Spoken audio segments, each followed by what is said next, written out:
लोकसभा में वक्फ अधिनियम bill pass होने के बाद जारी हुआ तमिलनाडु का ताजा सर्वे। जी हां दोस्तों, आपको बता दें कि लोकसभा के बाद वक्फ अधिनियम बिल जाएगा राज्यसभा में। जी हां दोस्तों, आपको बता दें कि मोदी सरकार ने वक्फ अधिनियम बिल लगभग पास कर दिया है।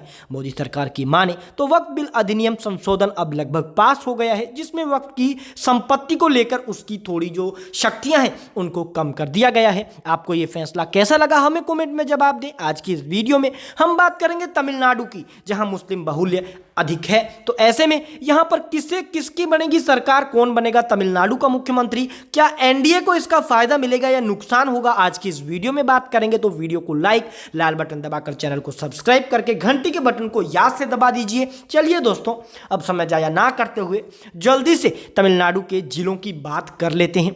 सबसे पहले हम बात करें तिरुवल्लुर की 6 सीटों की, तो जिसमें 4 सीटों पर इंडिया, तो 4 सीटों 2 सीटों पर एनडीए गठबंधन जीत हासिल करेगा। वहीं अगर हम बात चेन्नई की करते हैं 22 सीटों की, तो दोस्तों 13 सीटें इंडिया गठबंधन, 7 सीटें एनडीए, तो 2 सीटें अन्य के अंदर जाएंगी।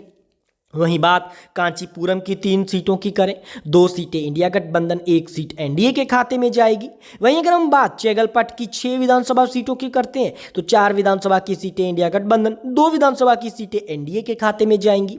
वहीं बात रानीपेट की करें 4 सीटों की, तो दोस्तों 2 सीटें जाएंगी इंडिया गठबंधन के खाते में, 2 सीटें जाएंगी एनडीए महागठबंधन के खाते में। वहीं बात वेल्लोर की 5 सीटों की करें, तो 3 सीटें इंडिया गठबंधन के खाते में, 2 सीटें एनडीए महागठबंधन के खाते में जाएगी। वहीं अगर हम बात तिरुपल्लुर की करते हैं 4 सीटों की, तो 2 सीटें इंडिया गठबंधन, 2 सीटें एनडीए गठबंधन के खाते में जाएगी। वहीं अगर हम बात कृष्णागिरी की 6 सीटों की करते हैं, तो 4 सीटों पर इंडिया गठबंधन, 2 सीटों पर एनडीए गठबंधन, 0 सीटें अन्य के अंदर जाएंगी। वहीं अगर हम बात धर्मपुरी की 5 सीटों की करते हैं, तो 3 सीटें इंडिया गठबंधन के खाते में, 2 सीटें एनडीए गठबंधन और 0 सीटें अन्य के अंदर जाएंगी। वहीं अगर हम बात करते हैं दोस्तों तिरुवल्लामलई की, तो 8 सीटों की, तो 5 सीटों पर इंडिया गठबंधन, 3 सीटों पर एनडीए, तो 0 सीटें अन्य के अंदर जाएंगी। वहीं अगर हम बात विल्लुपुरम की 7 सीटों की बात करें, तो 5 सीटें इंडिया गठबंधन, 2 सीटें एनडीए गठबंधन, 0 सीट अन्य के अंदर जाएंगी। वहीं बात कल्लाकुरुचि की 4 सीटों की बात करें, 3 सीटें इंडिया गठबंधन, 1 सीट यहां पर एनडीए के खाते के अंदर जाएगी।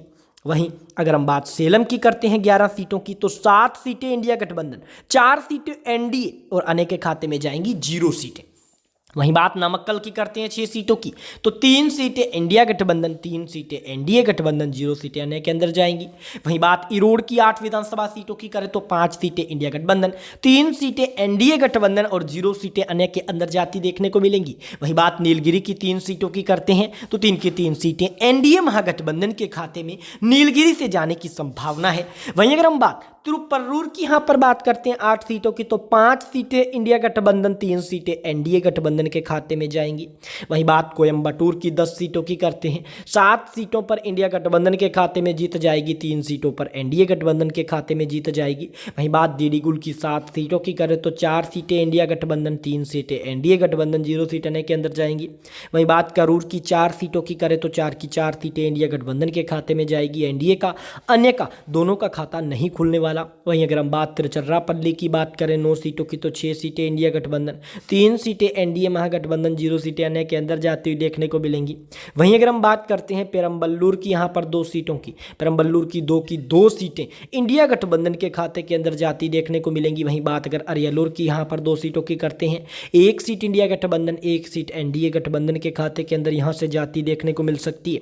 वहीं अगर हम बात कोडालोर की बात करें 9 सीटों की, तो 6 सीटें इंडिया गठबंधन के खाते में जा सकती है, 3 सीटें एनडीए के खाते में जा रही है। वहीं बात मयिलादुथुराई की करें 3 सीटों की, तो यहां पर 3 की 3 सीटें एनडीए के खाते के अंदर जाएंगी। वहीं बात नागपट्टिनम की 3 सीटों की करें, तो 3 की 3 सीटें यहां पर इंडिया गठबंधन के खाते में जाएगी, एनडीए का आने का दोनों का यहां पर किसी प्रकार का खाता नहीं खुलेगा। वहीं बात तिरुवरूर की 4 सीटों की करें, 2 सीटें इंडिया गठबंधन, 2 सीटें एनडीए के खाते के अंदर जाएंगी।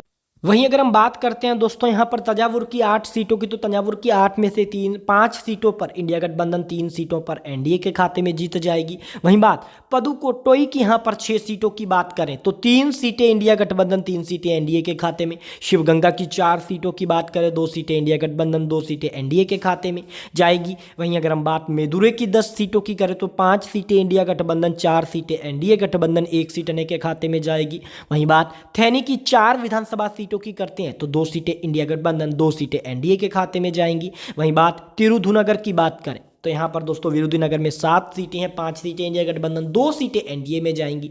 वहीं बात रामनाथपुरम की 4 सीटों की करते हैं तो 2 सीटें इंडिया गठबंधन, 2 सीटें एनडीए के खाते में जाएगी। थूथुकुड़ी की बात करें 6 सीटें आती हैं, 4 सीटों पर इंडिया गठबंधन, 2 सीटों पर एनडीए के खाते में जीत जाएगी। वहीं बात तेनकासी की 5 सीटों की करें, 3 सीटें इंडिया गठबंधन, 2 सीटें एनडीए के खाते में। वहीं बात तिरुनेलवेली की करें 5 सीटों की तो 3 सीटें इंडिया गठबंधन, 2 सीटें एनडीए के खाते में जाएगी। अंतिम कन्याकुमारी की 6 सीटों की बात करते हैं तो यहाँ पर दोस्तों 3 सीटें इंडिया गठबंधन, 3 सीटें एनडीए के खाते में जाएगी। कुल मिलाकर हमने तमिलनाडु की 234 सीटों की बात कर ली, जिसमें से 142 सीटों के साथ बहुमत इंडिया गठबंधन हासिल करेगा, लगभग 90 सीटों के करीब एनडीए गठबंधन जीत हासिल करेगा, तो 3 सीटों पर अन्य के खाते में भी जीत जाएगी। आपके अनुसार तमिलनाडु में किसकी बनेगी सरकार, कौन बनेगा तमिलनाडु का मुख्यमंत्री?